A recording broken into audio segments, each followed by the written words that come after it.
নাইকাতে অনেক রকম অফার চলে মাঝে মধ্যেই, সেটার সুযোগ বুঝেই আমি কিছু জিনিস অর্ডার করে দিয়েছিলাম। সেই অর্ডারটা আজকে রিসিভ হওয়ার পর ভাবলাম তোমাদের সাথে শেয়ার করি। তো ফার্স্টে আমি অর্ডার করেছিলাম, যেটা আনবক্সিং করলাম সেটা হচ্ছে একটা লোফা। আর তারপরে যেটা নিয়েছিলাম সেটা হচ্ছে লিকুইড লিপস্টিক দুটো। L18-এর এই দুটো শেড কিন্তু খুব মিষ্টি ছিল। আর তারপরে নিয়েছিলাম এই আমাদের রেগুলারের যেটা শ্যাম্পু ইউজ, ডাভ শ্যাম্পু, সেটা নিয়েছিলাম।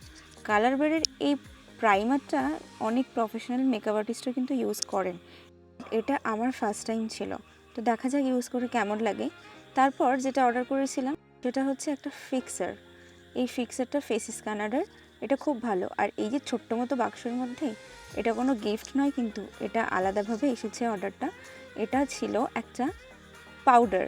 ইয়ার্ডলির যে কোনো পারফিউম বা পাউডার আমার ভীষণ পছন্দের, তাই এটাই অর্ডার করে দিয়েছিলাম।